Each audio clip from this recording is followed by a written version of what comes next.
আল্লাহ রাব্বুল আলামিন বলেন ওয়াত-তিন ওয়াজ-যাইতুন ওয়া তুরি সিনিনা ওয়া হাযাল বালাদিল আমিন। এক নাম্বার 3 ফলের শপথ, 2 নাম্বার জাইতুন ফলের কসম, 3 নাম্বার সিনাই পর্বতের শপথ, 4 নাম্বার পবিত্র মক্কা নগরীর শপথ। লাকাদ খালাকনাল ইনসানা ফি আহসানি তাকবীর। আমি মানুষকে সুন্দর আকৃতিতে সৃষ্টি করেছি, বলেন সুবহানাল্লাহ। তাহলে সে আল্লাহর শুকরিয়া আদায় দরকার আছে না নেই? আমার ভাইরা, উদউনি আস্তাজিব লাকুম, আল্লাহ পাক বলছেন তোমরা আমাকে ডাকো, আমি তোমাদের ডাকে সাড়া দিব। কোন রাজনৈতিক বক্তব্য আমি দেব না, তবে আমার বিষয়ে যদি প্রাসঙ্গিক কোনো আলোচনা চলে আসে ওটা ছেড়েও দেব না, ঠিক আছে না? ভোটের আগে নেতাকে মিস কল দিলে নেতা কল ব্যাক করে, ভোটের পরে নেতা যখন নির্বাচিত হয়ে যায় ডাইরেক্ট কল দিলেও নেতা কল কেটে দেয়, বুঝায় আমি বিজি, অথচ আছে সে ইজি। বারবার ফোন দেওয়াতে একবার রিসিভ করে বলবে হ্যালো, আপনি বলবে নেতা কোথায়, নেতা বলবে ঢাকায়, অথচ শীতের মধ্যে বউ নিয়ে শুয়ে আছে বাসায়। আমার আল্লাহ কেমন আল্লাহ, ডাকলেই সাড়া দেন যিনি, তিনি কে? আল্লাহ সুবহানাহু ওয়া তাআলা। আমার ভাইরা, অসংখ্য দুরূদ সালাম প্রেরণ করছি মানবতার নবী, পাপিতা উম্মতের কান্ডারি সাইয়্যিদুল মুরসালিন রাহমাতুল লিল আলামিন, সিরাজাম মুনীরা বাশীরা ওয়া নাযীরা, আব্দুল্লাহ নন্দন, মানবতার মুক্তির স্পন্দন, রহমতের মূর্তবতী, হাশিম বংশের কাঙ্ক্ষিত প্রদীপ জনাবি মুহাম্মদ রাসূলুল্লাহ সাল্লাল্লাহু আলাইহি সাল্লামের উপরে, যার আগমনের পূর্বে জাহিলি সমাজে 2টি ডায়লগ ছিল। কয়টি? 2টি। একটি হচ্ছে মাইট ইজ রাইট, অপরটি হচ্ছে ব্লাড ফর ব্লাড। একটির মানে হলো জোরদার মুলুকদার, অপরটির মানে হলো রক্তের বদলে রক্ত। এই অভিশপ্ত একটা জাতিকে আল কোরআনের আলোকবর্তিকা এবং তার উসওয়াতুন হাসানা দিয়ে একটি সুখী সমৃদ্ধি শান্তিকামী ইসলামী সমাজ বিনির্মাণ করেছিলেন। সেই নবীর উম্মত হতে পেরে দরুদ সালাম পড়া দরকার আছে না নাই? সবাই সম্মিলিত কণ্ঠে বলুন সাল্লাল্লাহু, বলেন আওয়াজ দিয়ে সাল্লাল্লাহু আলাইহি ওয়াসাল্লাম। এখানে আমি সবচাইতে নগণ্য একজন ব্যক্তি, এলম নাই, আলেমও নাই, এলেম নাই, আমলও নাই, এরা ভাঙ্গাছেরা মানুষ। অথচ এখানে সভাপতি সাহেবের ডেজিগনেশন বলিনি,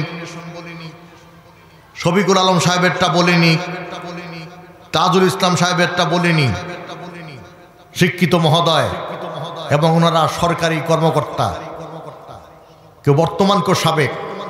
সুতরাং আজকের মাহফিলে কথা বলতে হবে হিসাব করে, তবে একটা কথা বলার যোগ্যতা বক্তার নাই। সুবহানাকা লা ইলমা লানা ইল্লা মা আল্লামতানা আলাইহি তাওয়াক্কালতু ওয়া ইলাইহি উনীব, বলেন আমিন। আল্লাহ যদি তৌফিক না দেয় একটা কথা বলার সুযোগ আছে কি? নাই। আমি সেই আল্লাহর প্রতি দৃঢ় বিশ্বাস এবং আস্থা পোষণ করে কোরআনুল কারীম থেকে সূরাতুল জুমার এখান থেকে 18 নম্বর একটি আয়াত তেলাওয়াত করেছি। আপনাদেরকে বলতে হবে সূরার নাম কি, আয়াত নম্বর কত? 18। আল্লাহ পাক বলছেন 2টি গুণ যারা অর্জন করবে তারা আমি আল্লাহর পক্ষ থেকে হেদায়েত প্রাপ্ত, আর তারা হলো প্রকৃতপক্ষে চালাক বুদ্ধিজীবী। বলুন সুবহানাল্লাহ। আল্লাহ রাব্বুল আলামিন বলেন আল্লাযীনা ইস্তামিউনাল কওলা ফায়াত্তাবিউনা আহসানাহু উলাইকাল্লাযীনা হাদাহুমুল্লাহ।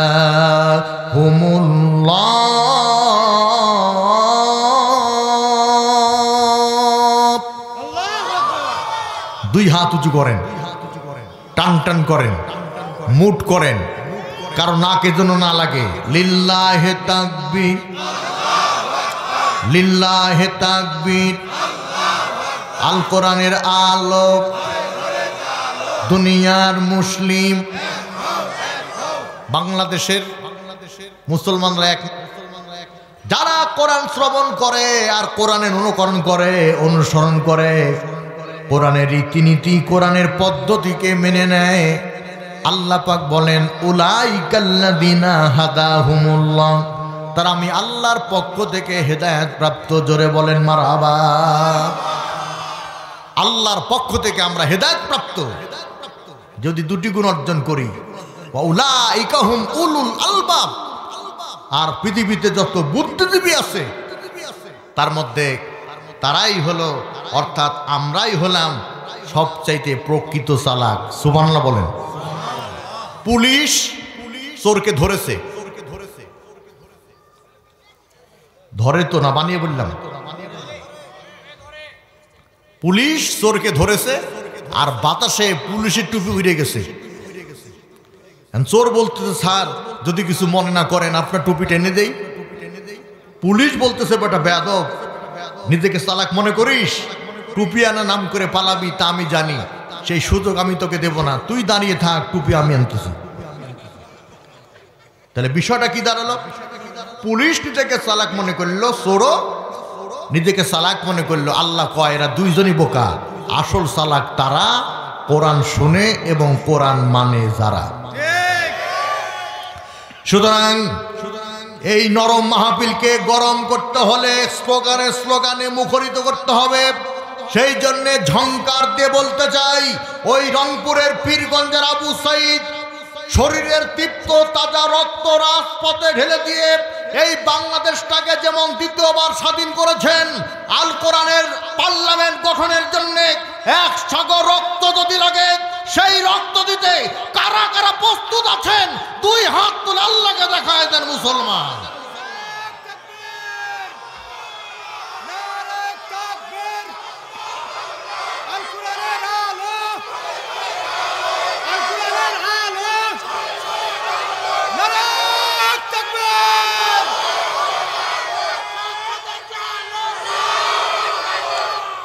মাশাআল্লাহ, এই হলো রাজশাহী। এটা ঐতিহ্য আছে না? রাজশাহীর মাটি ইসলামী আন্দোলনের উর্বর ঘাঁটি। কথাটা আমার একদম খাঁটি। এখন বললাম আল্লাহ, যেই কোরআন শুনলে পরে, যেই কোরআন মানলে পরে হেদায়েত প্রাপ্ত হব, সেই কোরআন শোনার কোনো আদব আছে না নাই? আপনাদের বলিনি, দেখেন কোরআন নিজেই জবাব দিচ্ছে। যেহেতু তাফসীরুল কোরআন মাহফিল, মহিলারা স্বর্ণের অলংকার পরলে পারে তাদেরকে যত বেশি না লাগে, তাফসীর মাহফিলে কোরআনের আয়াত বললে পারে তার চাইতে মজা লাগে। তুমি তাফসীর মাহফিলের নাম দিবে কিন্তু কোরআনের আয়াত তেলাওয়াত করবে না, তাহলে এটা তো তাফসীর মাহফিল হলো না। আমি যে ভালো তাফসীর করি এ দুঃসাহস পোষণ করছি না, তবে বাস্তবতার আলোকেই কথা বলছি, ঠিক কিনা? তুমি সূরা পড়ো কুল হু আল্লাহ আর ওয়াজ করো মা ফাতেমা। সেই যুগ চলে গেছে। মানুষ এখন কোরআনের তথ্য তাত্ত্বিক যুক্তি ভিত্তিক আলোচনা শুনতে চায়। আমরা বললাম আল্লাহ কোরআন শোনার আদব কি? আল্লাহ পাক জানিয়ে দিলেন সূরা আরাফের 204 নম্বর আয়াতে, وَإِذَا قُرِئَ الْقُرْآنُ فَاسْتَمِعُوا لَهُ وَأَنصِتُوا لَعَلَّكُمْ تُرْحَمُونَ।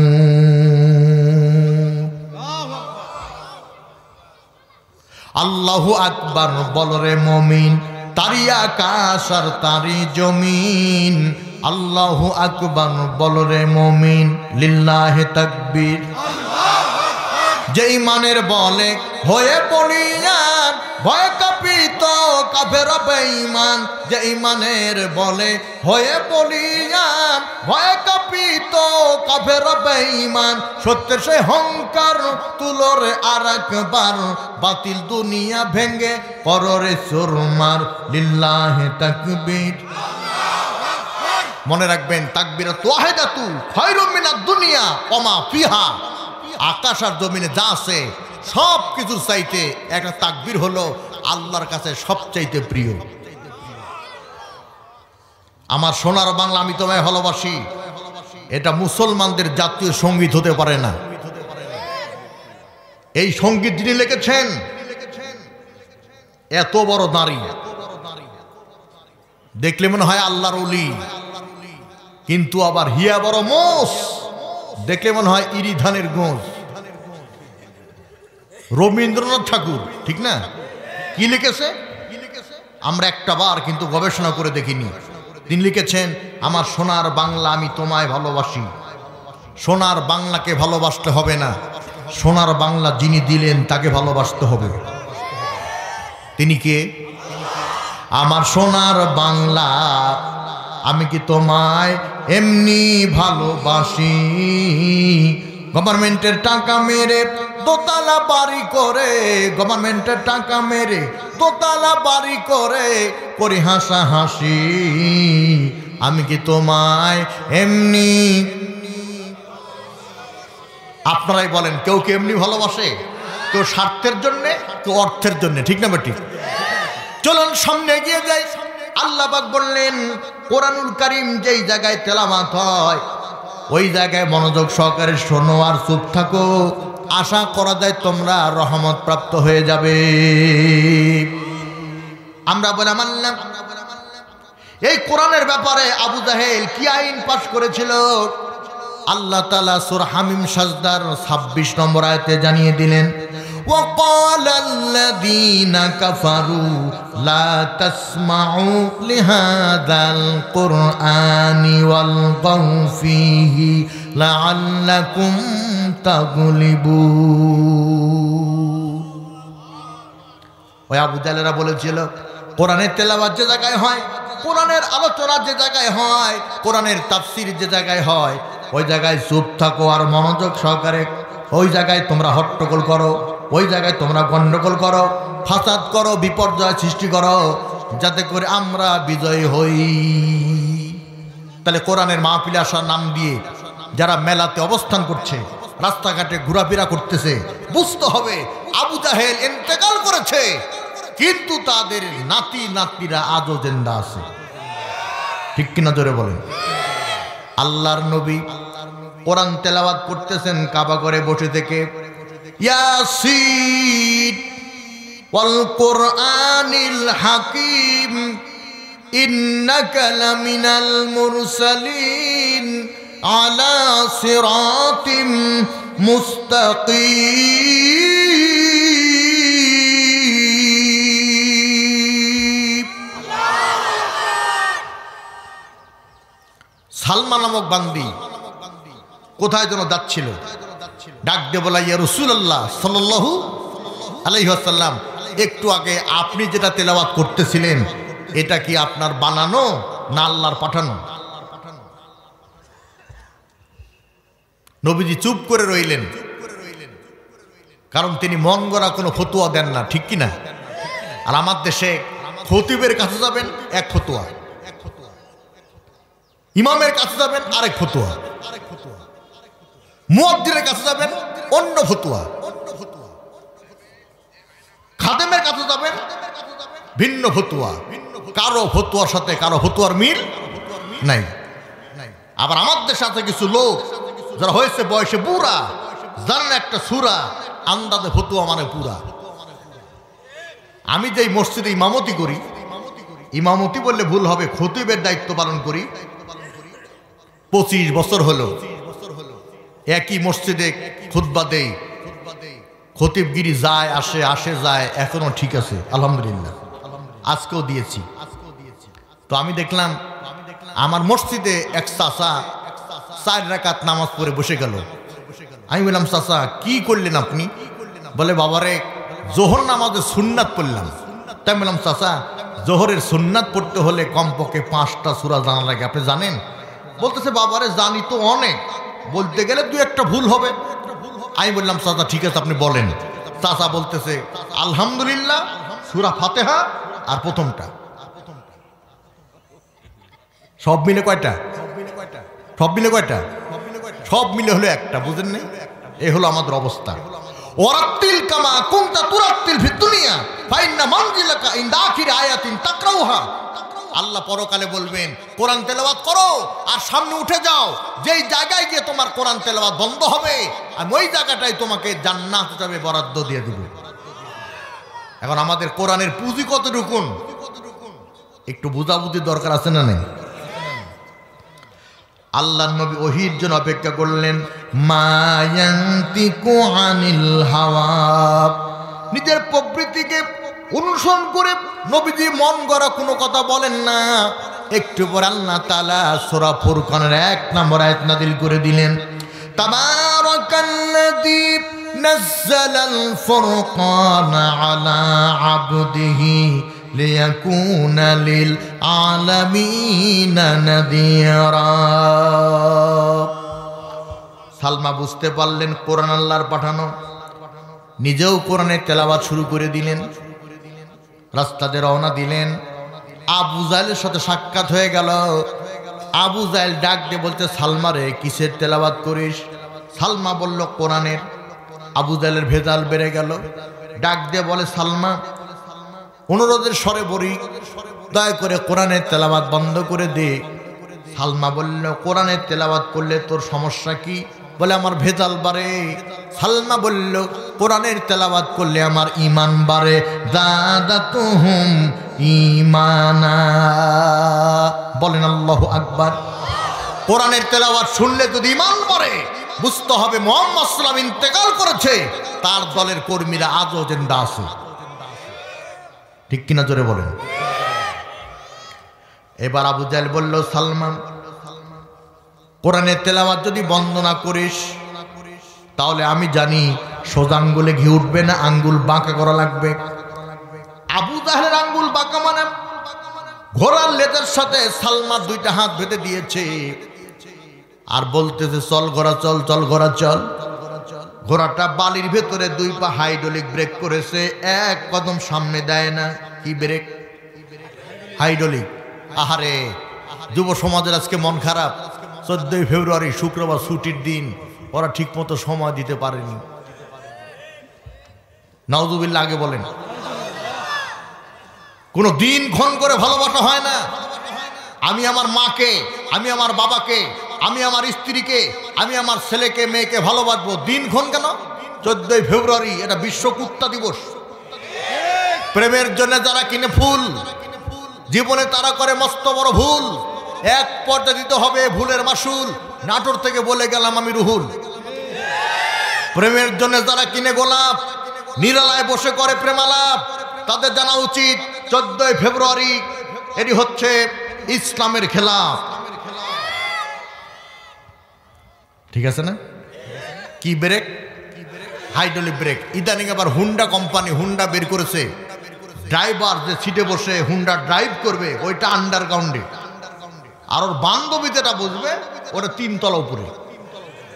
যে রাস্তা খারাপ ওই রাস্তাতে হুন্ডা নিয়ে যায় আর হাইড্রোলিক ব্রেক করে, আর বান্ধবী হুক করে তার শরীরের সাথে ঘর্ষণ লাগে।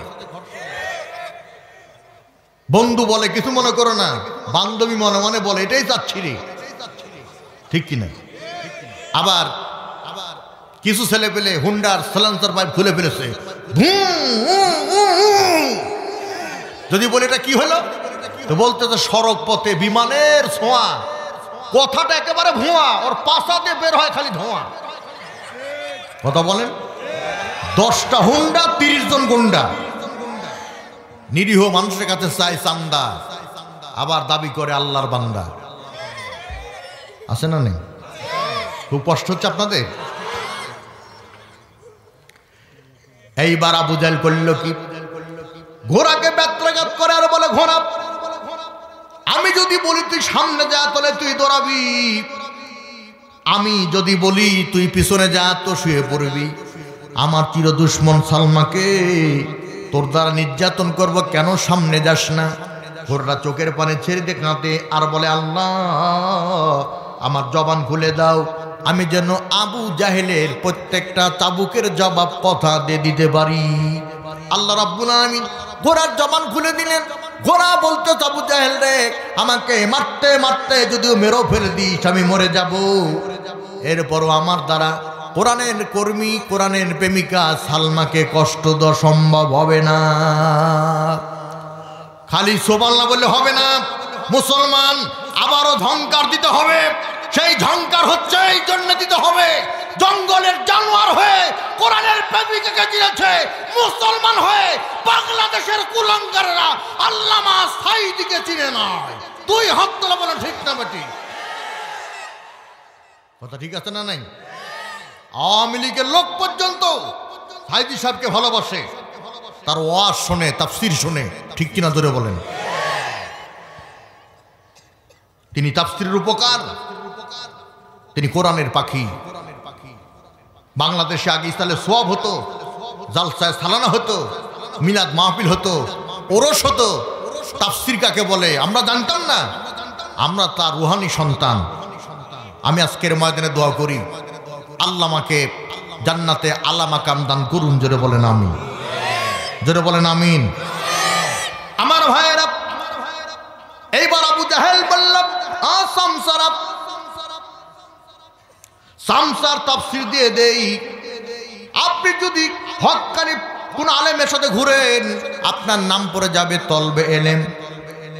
আপনি যদি কোনো হক্কানি পীরের পিছনে ঘোরেন, আপনার নাম পড়ে যাবে জাকের বা সালেক। আপনি দুনিয়াতে আতি নেতা, পাতি নেতা, জাতি নেতা, সাথী নেতার পিছে ঘুর ঘুর করেন, তখন জনগণ আপনাকে নাম দিবে সামসা। জনগণ কি? তাহলে আবু জাহেলের সাথে ঘুরে তারা কে? আরো জোরে, জোরসে বলুন। এই সামসাদেরকে বললো, সামসারা শোনো, ঘোড়ার লেজ থেকে সালমার হাত দুইটা বের করে দুইটা গাছের সাথে টান টান করে বেঁধে দিয়া পাথর নিক্ষেপ করো, যতক্ষণ সালমা কোরআন তেলাওয়াত বন্ধ না করে। সামসারা পাথর মারতে মারতে হয়রান হয়ে গেল, আর পাথর মারতে পারে না। আবু জাহেল বলল, সালমারে, তোর সাথে জমি জমা নিয়ে কোনো মামলা নেই, তোর সাথে অর্থনৈতিক কোনো লেনদেন নাই, একটাই সমস্যা, কোরআন তেলাওয়াত করার না করা। একটাবার বলে দে, আমি আর কোরআন তেলাওয়াত করব না, তোকে আর কোনো নির্যাতন করা হবে না। আল্লামা সাঈদী যদি বলতো আমি ইসলামী রাজনীতি করব না, আমি খানকা করব, তাহলে সাঈদীকে আমৃত কারাদণ্ড দিত। জোরে কোন দিত না? ঠিক কিনা? সালমা বলতে, আবু জাহেল রে, তোর সঞ্চারা আমার গোটা বডিতে এমন কোনো জায়গা নাই যে জায়গায় পাথর আঘাত করে নাই, কিন্তু আমি সালমা বলে দিলাম আমার গোটা বডিতে এখনো এমন একটা জায়গা বাকি আছে, ওই জায়গায় পাথর আঘাত লাগে নাই, ওইটা আমার জিহ্বা। আমি মরে যাব, শহীদ হব, শহীদ হওয়ার 1 সেকেন্ড আগে আল্লাহর কালাম কোরআন তেলাওয়াত করেই যাব। জপিতে আল্লাহর কালাম এত ভালো লাগে, জপিতে আল্লাহর কালাম এত ভালো লাগে, ওই নামে এত জাদু আছে, ওই নামে এত মধু আছে, কে জানি তো আগে। জপিতে আল্লাহর কালাম এত ভালো লাগে। আমি রুহুল আমিন কোরআন তেলাওয়াত করি, একরকম লাগবে। মুফতি হাবিবুর রহমান সাহেব তেলাওয়াত করলে আর এক রকম লাগবে, মিজানুর রহমান তেলাওয়াত করলে আর এক রকম লাগবে, নাজমুস সাকিব, হযরত আবি আদেল, জাকারিয়া, তাকরিম, রাহাত, এরা তেলাওয়াত করলে একরকম লাগবে। কাবা শরীফের ইমাম সাহেব তেলাওয়াত করলে একরকম লাগবে। বিশ্বকারী কারি আব্দুল বাসেত তেলাওয়াত করলে হৃদয় ছুঁয়ে যাবে। ঠিক কিনা? একটা টান দিব।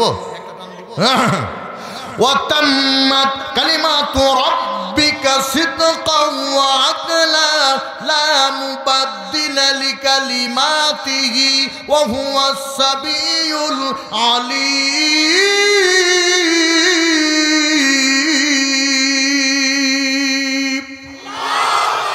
লিল্লাহি তাকবীর। খারাপ খারাপ লাগে? ইনশাল্লাহ আমি আপনাদেরকে তত্ত্বভিত্তিক কথা বলার চেষ্টা করছি। আমি কিন্তু লাইনে আছি। সে লাইনটা কি? আল্লাযীনা ইসতামিউনাল কওল ওয়া ইয়াত্তাবিউনা আহসানাহু উলাইকাল্লাযীনা হাদাহুমুল্লাহ। সূরা জুমার আয়াত নম্বর কত? 18। এখন কথা হচ্ছে, আজকের মাহফিলে মা বোন আছে না নেই? আজ থেকে 4 বছর আগে এই 14 ফেব্রুয়ারি পড়েছিল শুক্রবারে, ছুটির দিনে। তো সকাশকি টনাটনি মুখামুখি কেমনে বাড়ি থেকে বের হবে বুদ্ধি পায় না।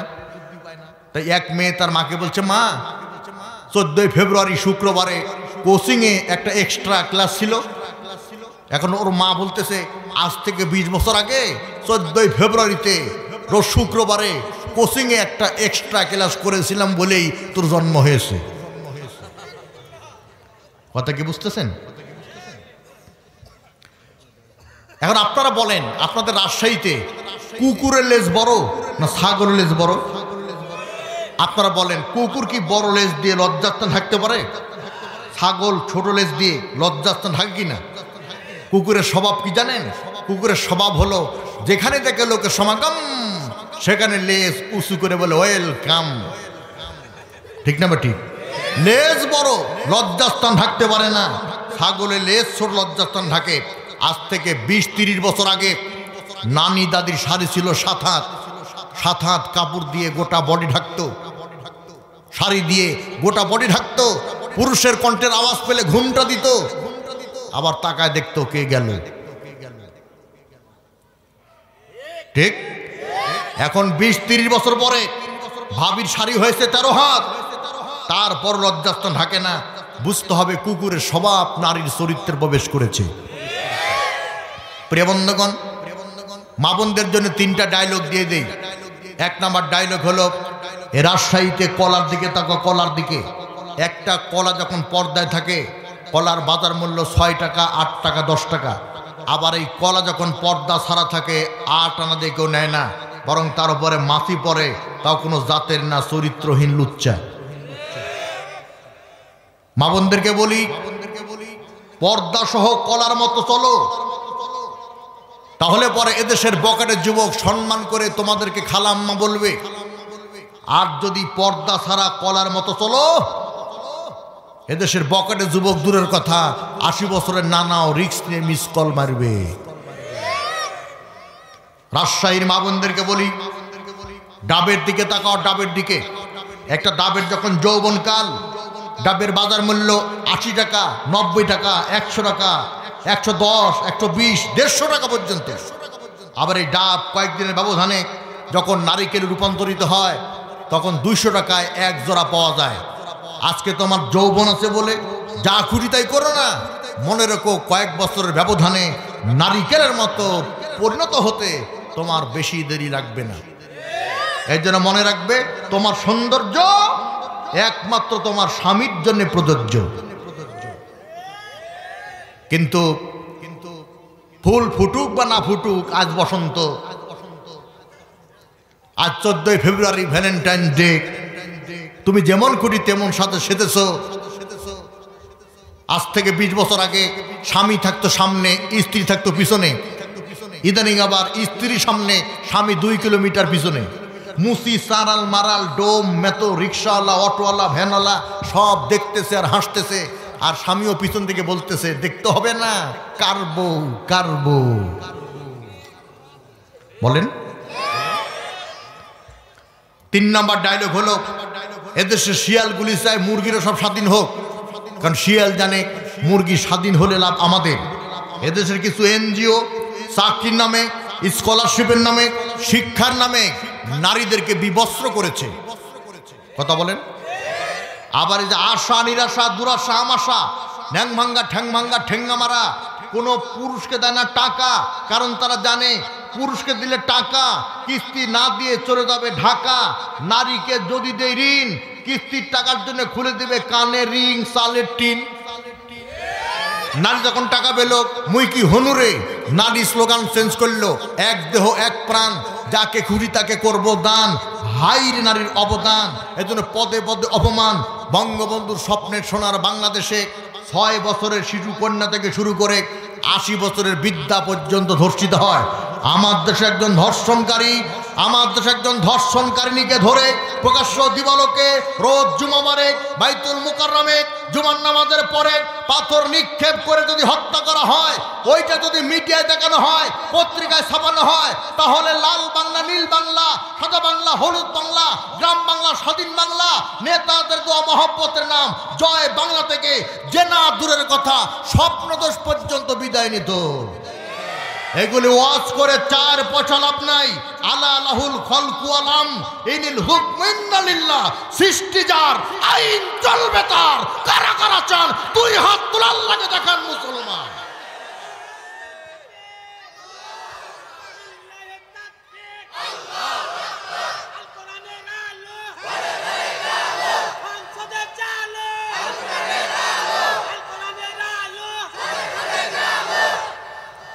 আল্লাহ হাতগুলি কবুল করেন, বলেন আমি। এইবার আবু জাহেল বলতেছে সালমাকে পিটন দিলে হবে না, সালমার গুরুকে পিটন দেওয়া করতে হবে শুরু। গুরু হলো মুহাম্মদ সাল্লাল্লাহু আলাইহি ওয়াসাল্লাম। 5 জন কাফের লিডারকে ভাড়া করেছে। শর্ত হলো মুহাম্মাদের মস্তক খণ্ডন করতে হবে।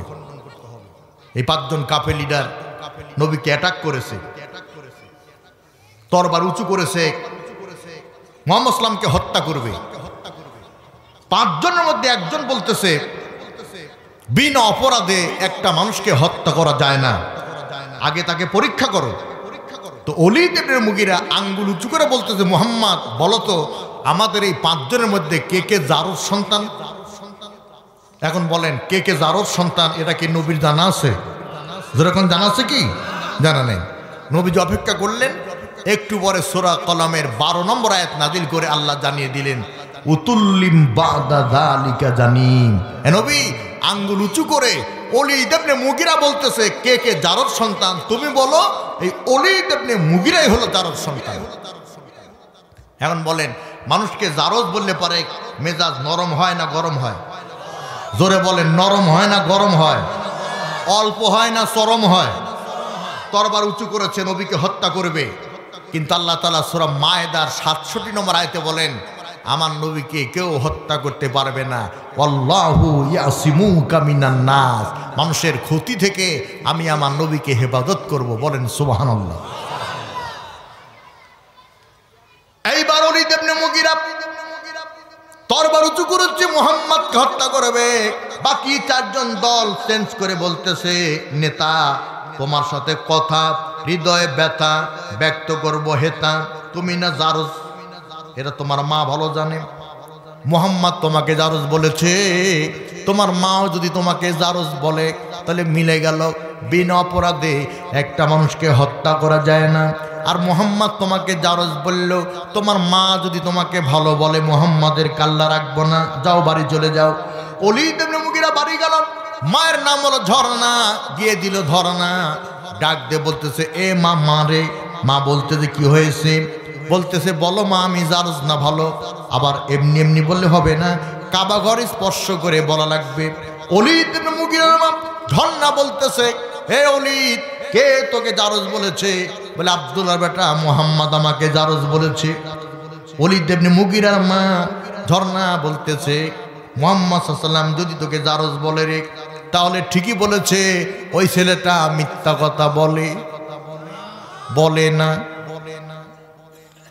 এবার ওলীদ ইবনে মুগীরা বলতেছে মা আমি জারজ হলাম কেমনে? বলতেছে তোর বাবা সিরিয়ায় গেছে ব্যবসার জন্য, আমার যৌন ক্রিয়া বেড়ে গেছে, তোর বাবার কর্মচারীর সাথে আমি দেহ মিলনে সম্পৃক্ত হয়েছিলাম, গর্ভবতী হয়েছিলাম। আর আমার গর্ভ থেকে যেই সন্তানটা ভূমিষ্ঠ হয়েছিল সেই সন্তানটা তুই ওলীদ ইবনে মুগীরা মুহাম্মদ বানায়া কোনো কথা বলে না। আবারও স্লোগান দেওয়ার জন্য প্রস্তুতি হয়ে যান। সেই কথা হলো মুহাম্মদকে হত্যা করতে গিয়ে ওলীদ ইবনে মুগীরা প্রমাণিত হলো জারর সন্তান। নবীর অবর্তমানে আলেম ওলামা নায়েবে রাসূল, এই নায়েবে রাসূলদেরকে যারা হাঙ্গা করে, দাঙ্গা করে, হামলা করে, মামলা করে, খুন করে, গুম করে, গ্রেফতার করে, নির্যাতন করে, রিমান্ডে নেয়, মৃত্যুদণ্ড দেয়, ওরা পিতৃ পরিচয়হীন অবৈধ জারর সন্তান। 2 হাত তুলে বলেন ঠিক কিনা মুসলমান?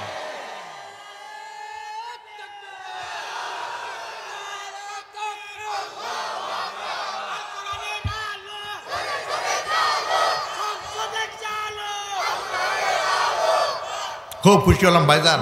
এক চোর হোটেলে গিয়ে চুরি করেছে, ধরাও খাইছে। তো ম্যানেজার মালিককে ফোন দিয়েছে, মালিক চোরকে ধরছি, কি করব? তো মালিক বলতেছে, এই ম্যানেজার, ফোনটা চোরের হাতে দাও। চোরের হাতে দেওয়া হলো। মালিক বলতেছে, এই তুই কি বিয়ে করেছিস? বলে হ্যাঁ। ছেলে মেয়ে আছে? বলে হ্যাঁ। বলে এবারের মতো মাফ করে দিলাম, আমার জীবনে চুরি করবি না। 7 দিন পরে হোটেলে গিয়ে আবার চুরি করেছে, ধরা খাইছে। মালিক বলতেছে, আমি বললাম জীবনে চুরি করবি না, আবার 7 দিন পরে চুরি করলি, ঘর নাকি? বলতেছে, মালিক আমি আসলে চুরি করতাম না, এই হোটেলেও আসতাম না, কিন্তু আমি যখন প্রথমবার চুরি করে মাপ পেয়ে বাড়ির দিকে যাচ্ছিলাম, পিছনের দিকে তাকায় দেখি একটা সাইনবোর্ড ঝুলানো, সেখানে লেখা আছে ধন্যবাদ, আবার আসবেন। কথা কি বুঝলেন? এই চোরের কি লজ্জা আছে? যদি স্বৈরাচারের লজ্জা থাকে, আলেমদের গায়ে হাত দেবে না। আলেমদের গায়ে যারা হাত দেয় তাদের পায়ের তলে মাটি থাকে না। কথা বলে ঠিক কিনা? আরেকটা কথা বলি, সরকারের বিরুদ্ধে খালি বললেই হবে না। এই সরকার, আওয়ামী সরকার দেশের উন্নয়ন করেছেন। এই উন্নয়ন দেখতে হলে আপনাকে যেতে হবে গোপালগঞ্জে, আপনাকে যেতে হবে ফরিদপুরের ভাঙ্গায়, মাদারীপুরের শরীয়তপুরে। ভাঙ্গা ওই এলাকাটাকে সিঙ্গাপুর বানিয়ে দিয়েছে, কিন্তু এই আলেম সমাজকে গ্রেপ্তার, হেফাজত ইসলামকে গুলি, ছাত্র বৈষম্য আন্দোলনের নেতাকর্মী এদেরকে হত্যা, এই বিভিন্ন কারণে আল্লাহ তাআলা ধরে ধরে ধরে না, ধরলে আল্লাহ ছাড়ে না। তাছাড়া সরকার উন্নয়ন কিন্তু দেশে কম না, ঠিক কিনা? ভালো করে কান লাগান। ওলীদ ইবনে মুগীরা যখন জালর সন্তান প্রমাণ হয়ে গেল, দারুন নাদওয়ার একটা বৈঠক ডাকলো, মুহাম্মদকে হত্যা করাই লাগবে। তো মাগনা তো কেউ হাত তোলে না। ওলীদ ইবনে মুগীরা বলল, মুহাম্মদকে যে হত্যা করতে পারবে তাকে 100 লাল উট দেওয়া হবে। কত শত? বলতে পারেন ভাইজান বা জিহাদি সাহেব বা হাজি সাহেব, ভাইরে জীবনে ভালো কাজ বলতে একটাও করিনি।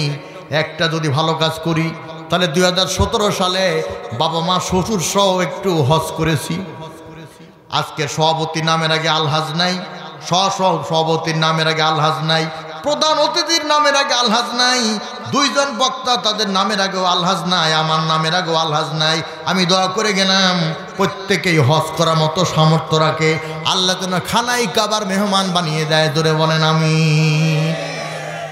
এবার ওলীদ ইবনে মুগীরা বলল, পুরস্কার ঘোষণা না করলে কেউ হাত তুলবে না।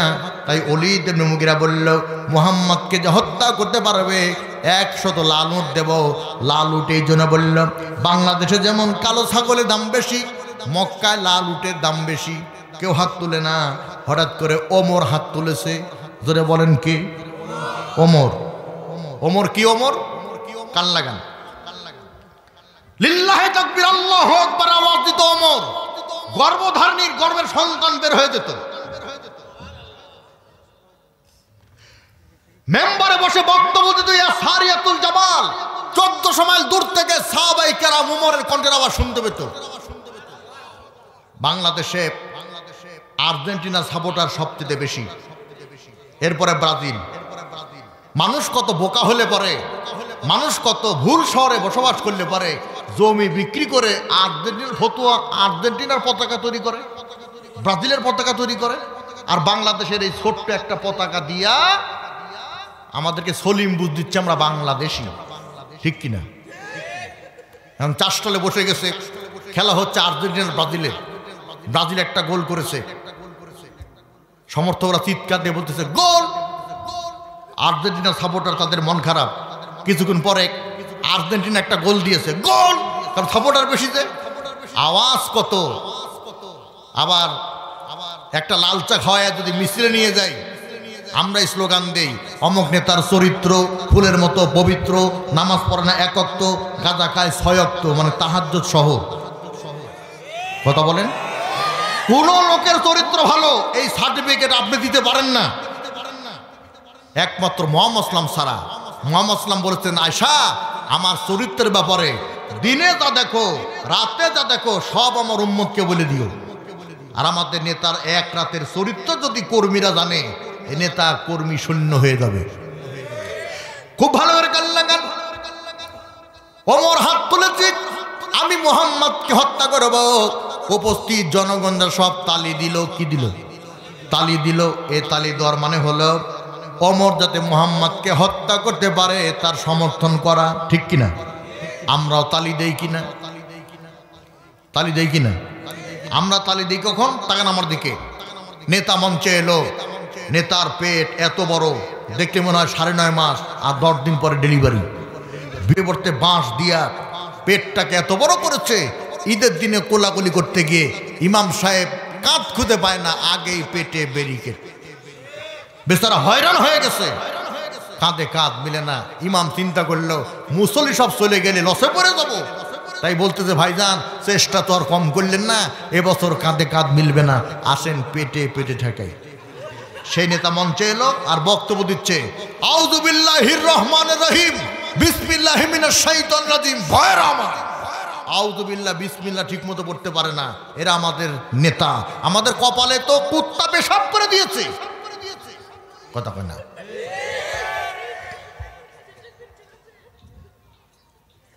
ভালো করে কান লাগান। নেতা বক্তব্য দিচ্ছে, বিগত সরকার 5 বছরে কিচ্ছু দেয়নি, আমি যদি নির্বাচিত হতে পারি ওয়াদা করলাম আগামী 5 বছর কিছু দিব না।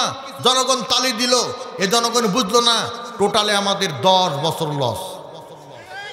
তালি একটা দিছে কিনা? সবাই তালি দিল। রসুল আর বাঁচবে না, কিন্তু আল্লাহর ঘোষণা নবীকে কেউ হত্যা করতে পারবে না। এইবার ইসলাম কবুলের আগে ওমরের মাথার চুল ছিল বড় বড়, একটা না দুইটা না 22টা জট। মাথার চুলগুলি বড় বড়। আমাদের কিছু ছেলে আছে মাইকেল জ্যাকসনের মুরিদ হয়েছে, মাথার চুল লাগে বড় বড়। মাইকেল জ্যাকসনের চুল ছিল বড় বড়। রাস্তাতে হেঁটে যায়, পিছন থেকে বোঝায় যায় না লেডিস না জন্ডিস, ঠিক কিনা বলেন? আবার উল্লুকের মতো চুল, ভাল্লুকের মতো নখ। ওর চেহারা দেখলে পানি গলা লাগে 2-3 জট। 22টা জট। আমার দেশে কিছু লোক আছে গায়ে দিয়েছে লাল চট, চুলে চুলে পেতে গেছে জট। ওকে দেখলেই যদি মনে হয় পা যদি নাও থাকে তাও মারি একটা শট। খালি ঘুরে বাজারে মাজারে মাজারে বাজারে, জিন্দেগিতে মাথায় তেল দেয় না, শ্যাম্পু করে না। এজন্য উকুন বলতে যাচ্ছিল, সব প্রমোশন পেয়ে সার পোকা হয়ে গেছে। ওমর মাথার চুল নিয়া জট নিয়া হেরেম শরীফে সেজদা দেয় আর বলে, আল্লাহ কেউ না জানলে আমি জানি, তুমি তৌফিক না দিলে আমি মুহাম্মদকে হত্যা করতে পারবো না। ও আল্লাহ, আমি যদি মুহাম্মদকে হত্যা করতে পারি তাহলে 100 লাল উট পাবো, বড় লোক হয়ে যাব। আর যদি মুহাম্মদকে হত্যা করতে না পারি ওয়াদা করলাম মাথার জট কাটবো না। আল্লাহ কয়, নবী ওমর তোমাকে হত্যা করতে না পারলে মাথার জট কাটবে না, তুমি চিন্তা করো না। আমি আল্লাহ সিদ্ধান্ত নিয়ে করলাম ঘোষণা, ওমরের জট দূরের কথা চুল পর্যন্ত রাখবো না। বলেন সুবহানাল্লাহ। আমার ভাইয়েরা, এইবার ওমর বাড়ি গেছে, স্ত্রীর পাশে রাত্রে ঘুমানো। আল্লাহ আমার বাহিনী, শোনো আমার কাহিনী। কেসি নিয়ে যাও, বেলেট নিয়ে যাও, খুর নিয়ে যাও, ওই জাতীয় একটা কিছু নিয়ে গিয়া ওমরের মাথার চুল সহ জট কেটে দাও। বাহিনীর নাম হলো জিন। বাহিনীর নাম কি? জিন। এই জিনের এসে মাথার চুল কেটে দিল, জটও কেটে দিল। সকালবেলা ওমর হাত দিয়ে দেখে ছাদে মাল নাই। ডাক দিয়ে বলতে, স্ত্রী, স্ত্রী, চুল কই চুল, জট কই জট। স্ত্রীও সেরকম। স্ত্রী বলতেছে, স্বামী গো, গত রাতে তুমি ছিলে খাটে, তোমার চুলকে কাটে, তুমি খবর রাখো না। আমার ধারণা তোমাকে দিয়ে মুহাম্মদকে হত্যা করা হবে না। সুবহানাল্লাহ বলবেন না? এইবার আমার স্ত্রীর কথা শুনে আর রাগান্বিত হয়ে গেল। মুহাম্মদকে হত্যা করবেই, কিন্তু হত্যা করতে পারবে না। কিন্তু মেয়েদের 2টা ডায়লগ। কয়টা? মেয়েদের কমন 2টা ডায়লগ। 1 নাম্বার ডায়লগ হলো, জীবনে কি দিলে। দেখবেন 20-এর জায়গায় 19 হলে ডায়লগ, জীবনে কি দিলে। আর জীবনে সবই নিলে, ওয়াজ করে যে হাতিয়ে পাবো, এর কমিশন তো তুমিই খাবে। সারা জীবন শাড়ি দিলেন, কোনোদিন প্রশংসা করল না।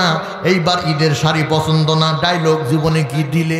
আর 2 নম্বর ডায়লগ হচ্ছে আমি বলে তোমার ভাত খাচ্ছি, কিন্তু আপনি বলে যে ভাত দিচ্ছেন একটা বারের জন্য স্বীকার করে না।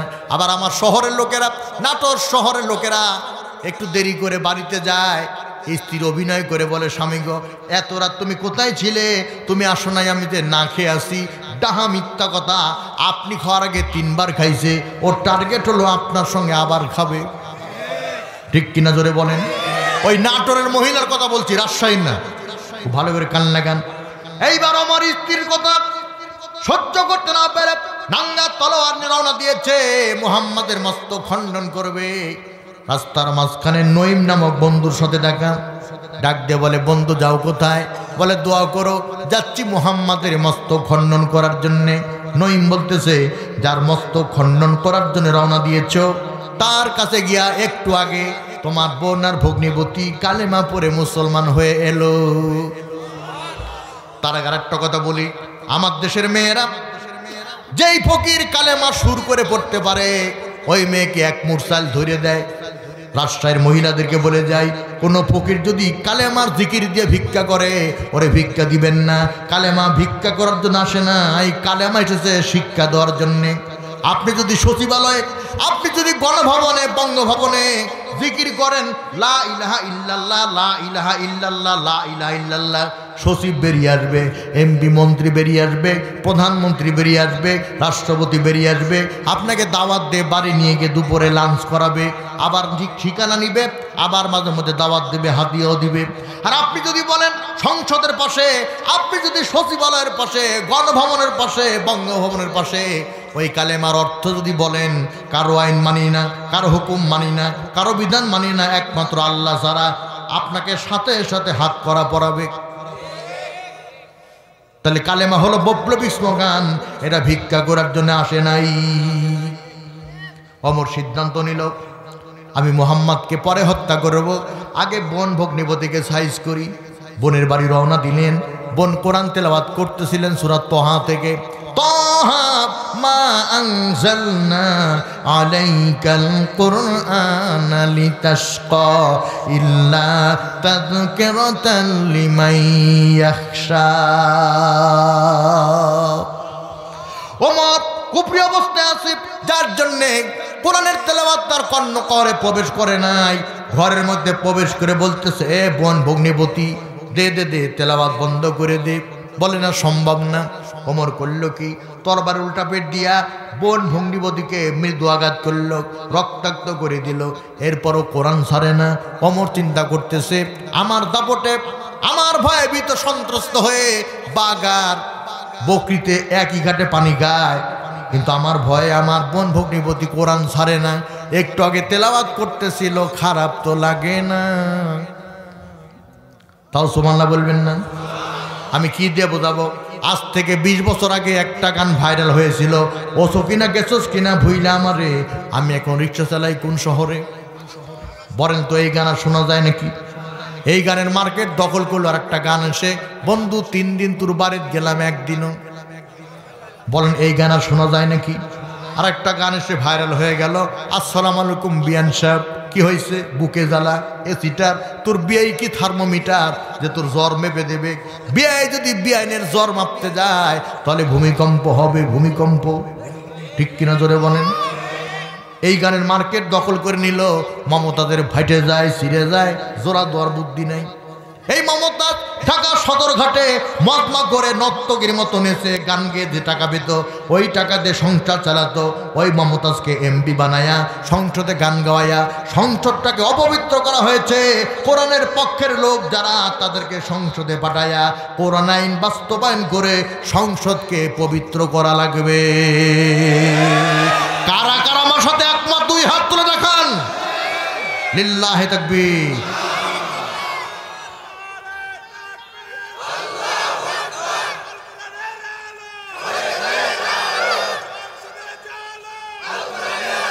আল্লাহ হাতগুলি কবুল করেন, বলেন আমিন। এইবার হযরত ওমর বলল, আমি আর বোন ভগ্নিপতিকে নির্যাতন করব না, আমি যাব নবীর কাছে, কালেমা পড়ে মুসলমান হব। নাঙ্গা তলোয়ার নিয়ে নবীকে হত্যা করতে না, কালেমা পড়ার জন্য রওনা দিয়েছে। সাহাবায়ে কেরাম বলে, হুজুর পারিবা না পারি, অনুমতি দিয়ে দেন, ওমরের পথ আমরা রোধ করি। সাহাবায়ে কেরামদেরকে নবীজি বললেন দাঁড়াও। ওমর যখন আরো নিকটে এলো, সাহাবায়ে কেরাম বলছে, হুজুর ধৈর্যের বাঁধ ভেঙে যায়, আর তো পারি না, অনুমতি দিয়ে দেন, ওমরকে আমরা বাধা দেই। নবীজি বললেন দাঁড়াও। ওমর যখন একেবারে নিকটে চলে এলো, হাত থেকে তরবারি ফেলে দিল, কালেমা পড়ে মুসলমান হয়ে গেল। এইবার মুসলমান হওয়ার পরে ওমর বলতেছে, নবীজি মুসলমানের সংখ্যা কত?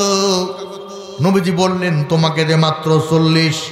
ওমর বলতেছে, আমাকে দিয়ে মুসলমানের সংখ্যা 40। বেলালকে বলে দেন, বেলাল যেন আজান দেয়। ও মুয়াজ্জিন দেরে আজান, ও মুয়াজ্জিন দেরে আজান, জগৎ জুড়ে মিনার চুরে। মুয়াজ্জিন আজান দেয়, হাইয়ালাস সালাহ, কাম টু দ্য প্রেয়ার, হাইয়ালাল ফালাহ, কাম টু দ্য সাকসেস।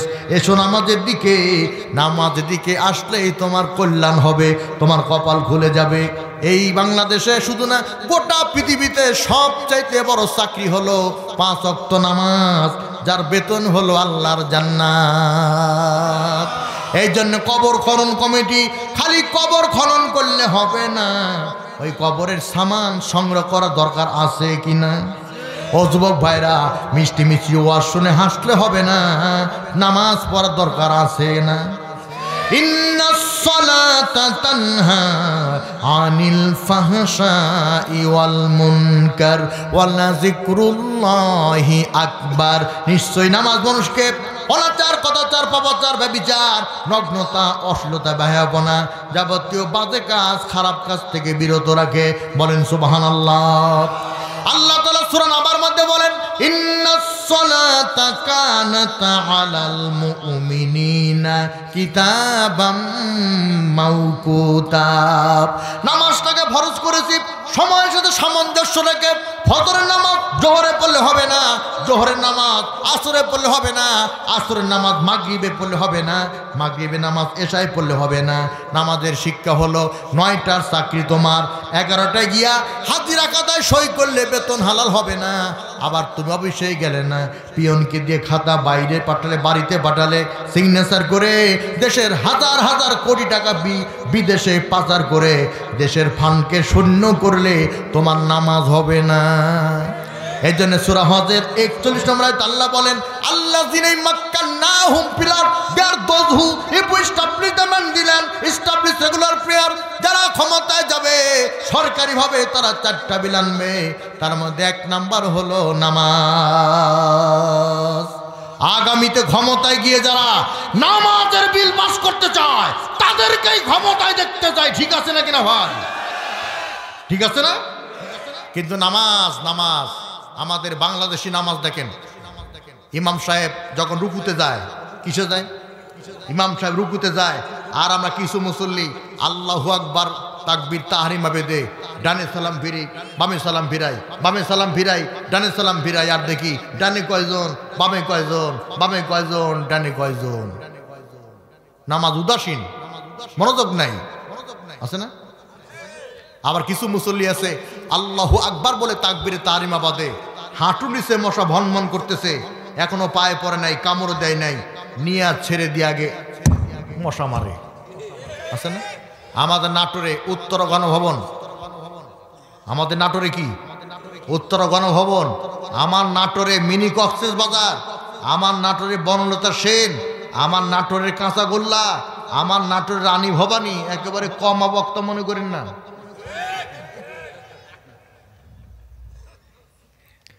এই উত্তর গণভবনের একটু আগে ভাটোদারা নামক একটা জায়গা আছে। আজ থেকে 17 বছর আগে মাগরিবে নামাজ পড়ার জন্য রওনা দিয়েছি। ইমাম সাহেব ওয়ালা দল্লিন বলেছেন, 3 জন মুসল্লি আল্লাহু আকবার বলে তাকবীরে তাহরিমা বেঁধেছে, আমিন বলবে। আমিও মসজিদে প্রবেশ করেছি, ঠিক এট এ টাইম কারেন্ট চলে গেছে।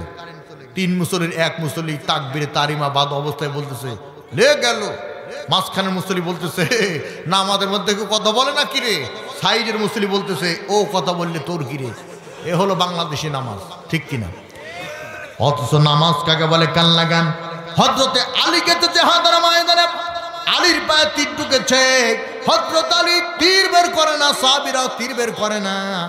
নবীর কাছে গেলেন, নবী গো, আলীর পা থেকে তীর আমরা কখন বের করব? নবীজি বললেন, আমার আলী এমন বিনয়ী, আমার আলী যখন নামাজের সেজদায় যাবে তখন তোমরা পা থেকে তীরটা বের করবে, আমার আলী নামাজ ছেড়ে দেবে না। হযরত আলী যখন নামাজের সেজদায়, সাহাবায়ে কেরাম পিছন থেকে তীর বের করছে, পা থেকে রক্ত বেরিয়ে যায়, নামাজ লালে লাল, আলী নামাজ ছেড়ে দেয় নাই। সাহাবায়ে কেরাম বলতেছে, আলী রে, তোমার পা থেকে তীর বের করলাম, তুমি কি ব্যথা পাও নাই? কেন নামাজ ছেড়ে দাও নাই? আলী বলতেছিল, খুশুর সাথে, বিনয়ের সাথে নামাজ পড়তে গিয়া এতই মজা পাচ্ছিলাম, তীর কখন বের করেছো টের পাই নাই। ও মুমিন জান্নাতবাসী, ও মুমিন জান্নাতবাসী, কই রইলা রে? এসো এসো নামাজ পড়ি সকলে, এসো এসো। লক্ষণ তো ভালো না। অনেকে এশার নামাজ পড়েন নাই, নিয়ত করতেন ফজরও পড়বো না, তারা তো বলবে না, আমি এক লাইন বলে ছেড়ে দেবো, বাকি লাইন আপনারা বলবেন। ও মুমিন জান্নাতবাসী, ও মুমিন জান্নাতবাসী, কই রইলা রে? এসো এসো নামাজ পড়ি সকলে, এসো এসো। নবী বেলালকে বলে দেন, বেলাল যেন নামাজের আযান দেয়। মনে আছে নাকি? কি দিয়ে বোঝাবো ভাইজান? যদি হতে যান আপনারা, দেখবেন এইটা হলো নবীর বাড়ি, মাঝখানে সামান্য ফাঁকা জায়গা, এর পরের বাড়িটা হলো আবু জাহেলের বাড়ি। আপনারা কোরআন শুনতেছেন আমার কণ্ঠে, আর আবু জাহেল সকাল সন্ধ্যা নবীর কণ্ঠে কোরআন শুনতো, ঈমান আনে নাই। এই জন্য নবীর বাড়িটাকে লাইব্রেরি বানিয়ে দেওয়া হয়েছে। আবু জাহেলের বাড়ি হলো পাবলিক স্যানিটারি ল্যাট্রিন। নিজেও হজে গিয়ে কাজটা সেরেছি তার বাড়িতে।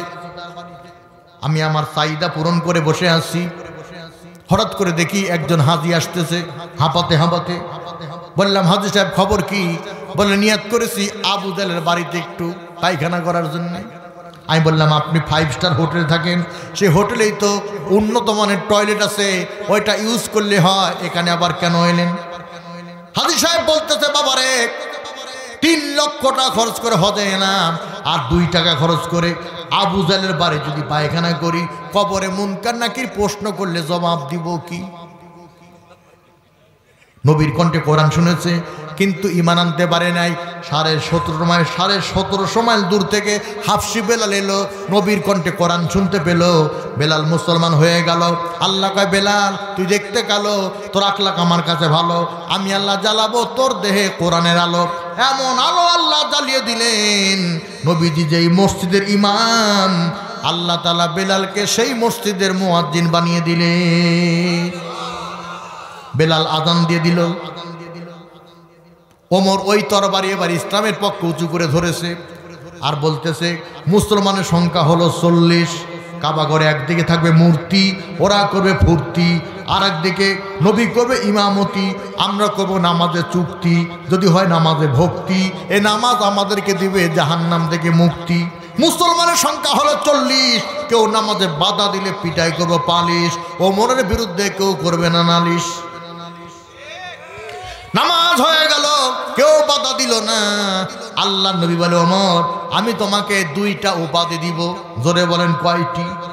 জোরে বলেন, 2টি। এই 2টি উপাধি কি কি জানার দরকার আছে না নাই? জোরে বলেন, আছে না নাই? একটু বসে থাকেন, অন্যদিকে যাই। হযরত আলী ফাতেমাকে সালাম দিলেন। আপনারা বলেন তো, ফাতেমা আলীর কে হয়? তো স্ত্রীকে সালাম দিল, এটা তো জবর ব্যাপার হয়ে গেল। নাকি স্ত্রীকে সালাম দেওয়া যায়? অনেকে জানেই না যে বউকে সালাম দেওয়া যায়। তবে আজকে যারা এর আগে সালাম দেন নাই বউকে, ওয়াজ শুনে বাড়ি গিয়ে সালাম দিবেন না। আপনি বাড়ি গিয়ে সালাম দিবেন, আসসালামু আলাইকুম, আসসালামু আলাইকুম। স্ত্রী ঘুম থেকে জেগে উঠে চিৎকার মারবে, তোমরা কে কোথায় আসো গো, তাড়াতাড়ি আসো, আমার স্বামীকে ভূতে ধরেছে।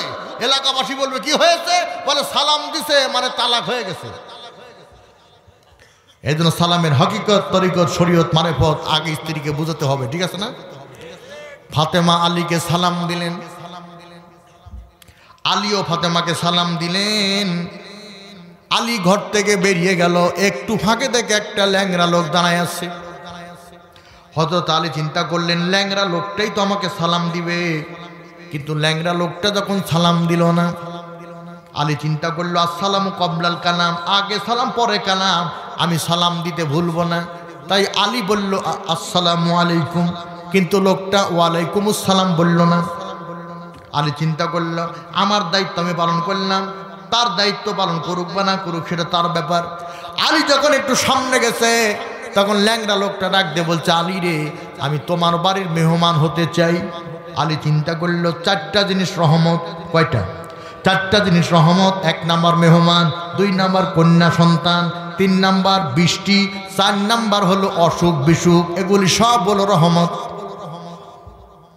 কিন্তু আমাদের বাড়িতে যদি মেহমান যায় আর যদি বলে তোমার বাবা কোথায়, ছোট ছেলে বাবার কাছে গিয়ে বলে বাবা একটা লোক তোমাকে ডাকে, তখন বাবা বলে যা বলে দে বাড়ি নাই, তখন ওই ছেলে গিয়ে বলে আব্বা বললো আব্বা বাড়ি নাই।